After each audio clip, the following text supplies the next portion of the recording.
आज हालात ऐसे आ गए कि कुरान को बदलने की बातें होने लग गई। क्यों? तुम उठाते ही नहीं।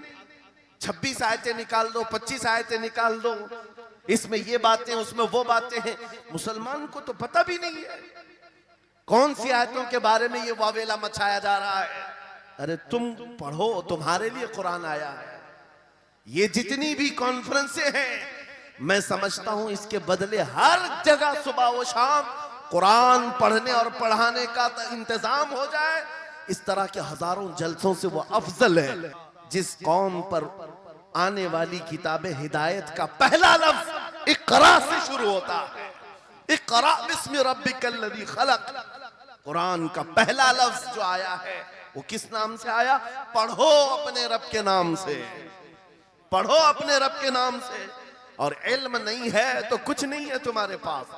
इमाम गजाली तो फरमाते अन्नासु कुल्लुहुम मौता इल्लल उलमा, ये सारे इंसान मुर्दा हैं, जिंदा अगर कोई है तो इल्म वाला है, इल्म वाला जिंदा है।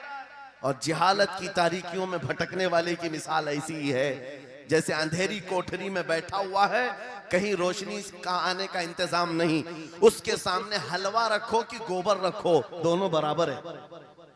जाहिल आदमी के लिए ऐसा ही है, कभी उसका हाथ इसमें पड़ेगा, कभी उसका हाथ इसमें पड़ेगा। जब नजर नहीं आ रहा है तो हलवा को गोबर समझकर खा लेगा और कभी गोबर को हलवा समझ के खा लेगा, गलाजत उसके लिए बराबर हो जाएगी। लेकिन इल्म को कहा गया अल इल्मु नूरुन, इल्म रोशनी है। जिसके पास इल्म आता है वो तमीज सीख जाता है, उसके पास अखलाक आ जाते हैं, वो हलाल और हराम के फर्क को समझने लगता है, बुरे और अच्छे के दरमियान फर्क मालूम होने लगता है। इसीलिए मेरे अजीजों, मुझे बड़ा गर्व है और फख्र है, हमारी खानकाह से ये आवाज आती है, आधी रोटी खाएंगे और बच्चों को पढ़ाएंगे। बेशक। क्यों? बेशक। उस अजीम खानकाह से ये आवाज दी गई। क्यों? सिर्फ इसलिए नहीं कि तुम बड़े होकर के डॉक्टर बनोगे, इंजीनियर बनोगे। लोगों की नजर में अब बात यही रह गई है, पढ़ा इसलिए जाता है कि डॉक्टर बनना है, इंजीनियर बनना है और कमाना है, बहुत कमाना है। इल्म जो है आज कमर्शियल बना लिया गया। इल्म इसलिए नहीं, इल्म इसलिए हासिल किया जाता है कि बंदा खुदा को पहचाने, क्या बात। बेशक। बंदा अपनी हकीकत को पहचाने, बेशक। जिंदगी गुजारने के उसलूब उसे मालूम हो जाए। इल्म इसलिए सिखाया जाता है। बहुत सारे लोग सिर्फ नौकरी के लिए समझते हैं कि इल्म हासिल करना चाहिए, नौकरी के लिए नहीं, अपने अखलाक को बुलंद करने के लिए इल्म आना बहुत जरूरी है।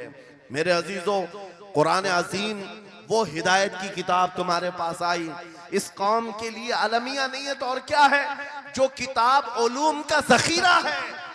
आज दुनिया उस किताब पर रिसर्च कर करके नए इल्म और फनून हासिल कर रही है। उस किताब को तो हम मुर्दों पर पढ़ने के लिए रखे हैं। वो कुरान अजीम जो हिदायत की किताब और सारे उलूम का सर चश्मा है, उस किताब को कहां पढ़ते हैं? मैयतों पर। किसी का इंतकाल हो गया तो तीजे में पढ़ेंगे, चहलुम में पढ़ेंगे, 9वें में 20वें में पढ़ेंगे। वो ईसाले सवाब के लिए सिर्फ रखा गया। और उससे थोड़ा आगे बढ़ गए तो कसम खाने के लिए कुरान। आओ चलो हम कसम खाते कुरान पे हाथ रख करके, कुरान पे हाथ रख के। मियां क्या कुरान कसम खाने की किताब है? कुरान की वो आयत मैंने सबसे पहले पढ़ी, अल्लाह फरमाता ज़ालिकल किताबु ला रैब फीही, ये वो किताब है जिसमें शक की गुंजाइश नहीं, और ये हिदायत है परहेजगारों के लिए। और कुरान में 3 जगह ये लफ्ज आया है, हुदल लिन्नास, हुदल लिलमुमिनीन, हुदल लिलमुत्तकीन। ये सारे इंसानों के लिए भी हिदायत है, ये सारे ईमान वालों के लिए भी हिदायत है और परहेजगारों के लिए भी हिदायत है। सब हिदायत अलग अलग अंदाज से हासिल करते हैं। बारिश एक ही है बरसने वाली, जमीनें अलग अलग हैं। बहुत नरम जमीन हो तो वो जमीन बारिश से फायदा ज्यादा उठाती है, और थोड़ी सी ओबड़ खाबड़ जमीन हो तो वहां से फायदा कम आता है। बारिश एक ही है, कुरान बारिश हिदायत है। जिसके दिल की जमीन जितनी नरम होगी उतना वो उससे हिदायत उठाएगा। सुभान अल्लाह। बेशक। उतना उससे फायदा उठाएगा। और आज हालात ये हैं, ऐ नौजवानों, अपने दिल पर हाथ रख करके बताओ, कुरान कितने लोगों ने पढ़ा है? कुरान कितने लोगों ने पढ़ा? मैं हाथ नहीं उठवाता, किसी भी बात पर हाथ मत उठाया करो। ना ही झूठे हाथ उठाना है, ना सच्चे हाथ उठाना है, ना ही किसी और को शर्मिंदा करना है। अपने दिल पे हाथ रख करके बताओ कुरान कितनी मर्तबा पढ़ लिया। क्योंकि कुरान पाक, बहुत सारे लोग ये समझते हैं मदरसे में बचपन में एक बार पढ़ लिया तो उसका हदिया हो गया, खत्म हो गया है, अब इसके बाद फिर हमारी मैयत पे ही पढ़ा जाएगा। इसलिए तो कुरान के उलूम से नावाकिफ हो गए। अरे समझना तो दूर की बात, देख करके पढ़ना भी मुश्किल है। आज लोगों का देख कर पढ़ना मुश्किल हो गया। कुरान तुम्हारे पास बहुत सारी किताबें नहीं है, बहुत सारे ग्रंथ नहीं, बहुत सारे वेद नहीं है जिनका शुमार ही नहीं है।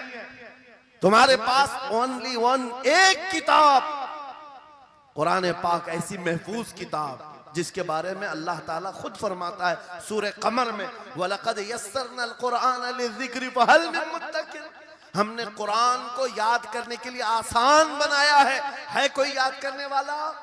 4 बार यह आयत अल्लाह ताला फरमाता है कोई याद करने वाला?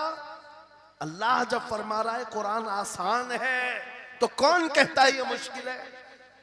हमने खुद अपने हाथों तबाही को दावत दी है।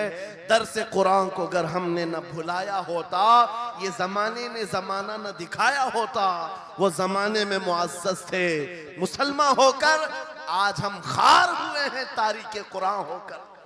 आज हम छोड़े बैठे हुए हैं। कुरान अजीम को छोड़कर बैठना कितनी बड़ी गुमराही है।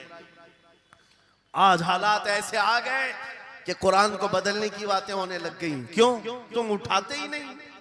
26 आयतें निकाल दो, 25 आयतें निकाल दो, इसमें ये बातें, उसमें वो बातें हैं। मुसलमान को तो पता भी नहीं है कौन सी आयतों के बारे में ये वावेला मचाया जा रहा है। अरे तुम पढ़ो, तुम्हारे लिए कुरान आया है। ये जितनी भी कॉन्फ्रेंसें हैं, मैं समझता हूं इसके बदले हर जगह सुबह व शाम कुरान पढ़ने और पढ़ाने का इंतजाम हो जाए। इस तरह के हजारों जलसों से वो अफजल है। क्योंकि ये मैं नहीं कह रहा हूं, मेरे आका फरमाते हैं खैरुकुम मन तअल्लमल कुरान व अल्लमा। तुम में से सबसे बेहतरीन आदमी वो है जो कुरान सीखे और दूसरे को सिखाए। बेशक बेशक, सबसे बेहतरीन आदमी वो है कुरान को सीखे और दूसरे को सिखाए। आज नौजवानों के अंदर एक बड़ी तादाद मुझे देखने को मिलती है, उनको छोटी छोटी सूरतें भी नहीं मालूम, कुरान देख करके पढ़ना भी नहीं आता। बचपन में हमारे माँ बाप ने हमको सीने से लगा करके कुरान मदरसा भेजने की आदत डाली थी, और जब स्कूल जाते थे तो बस्ता पीछे लगा के जाते थे। पता होगा, स्कूल जाते हैं तो बस्ता पीछे रख के जाते हैं, और कुरान पढ़ने के लिए जाते हैं तो सीने से लगा के जाते हैं। यह हमेशा से एक रीत रिवाज चला, बुजुर्गों का डाला हुआ कि बेटा कुरान हमेशा आगे होगा। लेकिन शऊर आने के बाद तुमने कुरान को पीछे डाल दिया, पीछे को आगे कर दिया। कोई इल्म ऐसा नहीं जो कुरान में मौजूद नहीं, कोई इल्म ऐसा नहीं।